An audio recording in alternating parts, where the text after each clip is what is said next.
Good morning, students. So exercise 12.2 we have completed. Now we are moving to the new concept, conditional probability. Now I am going to roll a fair die. So we know the sample space 1, 2, 3, 4, 5, 6. I am going to ask two questions. One is, what is the probability of getting an odd number which is greater than 2? The second question is, if the die shows an odd number, then what is the probability that it is greater than 2? Right? So we can able to answer the first question. What is the probability of getting an odd number which is greater than 2? So we can consider A be the event of getting an odd number which is greater than 2. So A is equal to, so what are the elements it will come? Greater than 2, what are the odd numbers you have?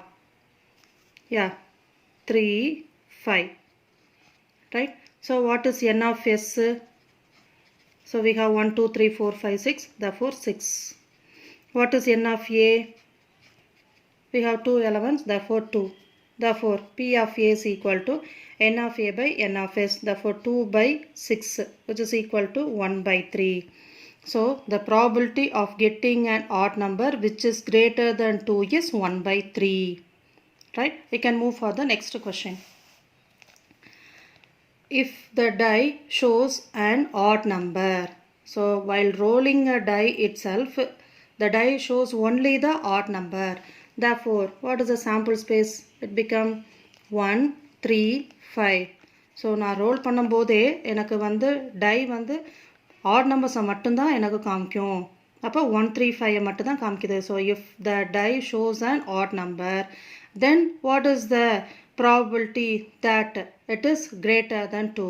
So now let A be the event of getting an odd number which is greater than 2. So what do you have? A as 3, 5. So here what is n of s, which is equal to 3. What is n of a, which is equal to 2. Therefore P of a is equal to n of a by n of s, that is 2 by 3. Right? So probability of getting an odd number when a die rolled is 1 by 3. If a die shows always an odd number, what is the probability that it is greater than 2? The probability is 2 by 3. So here in the sample space itself, we impose the condition. Right? We impose the condition on the sample space itself. Then we are finding the probability. So this type of probability is called conditional probability. Can you able to understand, students? Right? So இங்க sample spaceலயே வந்து நம்ம என்ன பண்றோம், கண்டிஷனை வந்து impose பண்ணியிருக்கோம். That is என்னது, இந்த டைஸை வந்து ரோல் பண்ணும்போது எனக்கு ஆட் நம்பர்ஸ் மட்டும்தான் எனக்கு காமிக்கும். அப்போ S is equal to, that is sample space வந்து 1, 3, 5 அப்படின்ற ஒரு கண்டிஷனை வந்து நான் இம்போஸ் பண்ணியிருக்கேன். Then we are finding the probability. So இப்படி கால்குலேட் பண்ணுற ப்ராபபிலிட்டிக்கு பேர் தான் என்னது, conditional probability. So we have the formula for conditional probability. The conditional probability of an event B, assuming that the event A has already happened, is denoted by probability of B over A and is defined by probability of B over A is equal to probability of A intersection B divided by P of A, provided P of A not equal to 0. So using this formula you can able to find the conditional probability. Similarly, what is probability of B over A? Probability of A intersection B divided by P of B. So நீ ஞாபகம் வச்சுக்கலாம், கீழே என்ன இருக்கோ அதை இங்கே வரும்ன்றது ஞாபகம் வச்சுக்கோ. So probability of A over B is equal to probability of A intersection B divided by probability of B, provided P of B not equal to 0. Right? Next, rewriting the definition of conditional probability, we will get to the multiplication theorem on probability. Already you study about additional theorem on probability, that is probability of A union B equal to P of A plus P of B minus P of A intersection B. Now we are rewriting the conditional probability. We are getting the multiplication theorem on probability, that is just we are going to cross multiply, that is probability of A intersection B is equal to, probability of A intersection B is equal to P of B over A into P of A. That's all. Probability of B over A into P of A.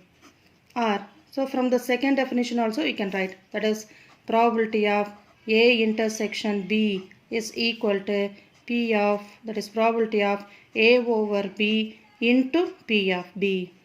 So this is called multiplication theorem on probability. Now we can go for theorem.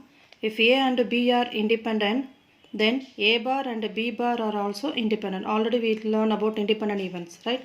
Now given, what is given? A and B are independent events. Therefore we know that probability of A intersection B is equal to P of A into P of B. What do you have to prove? A bar and B bar are independent. That is probability of A bar intersection B bar is equal to probability of A bar into probability of B bar. Now consider the left hand side. That is probability of A bar intersection B bar. So using the De Morgan's law, we can write this as A union B the whole bar, right?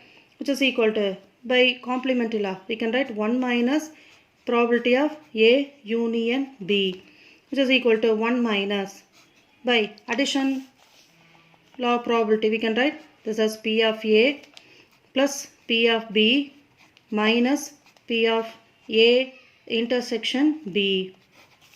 So it is equal to 1, multiply the minus inside. So 1 minus probability of A minus probability of B, minus into minus, plus probability of A intersection B can be written as P of A into P of B, because it is given independent events. So you can write this as P of A into P of B.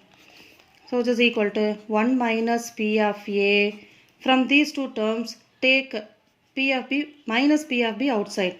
So minus P of B. So when you take outside now, you will get this as 1 and this is minus P of A.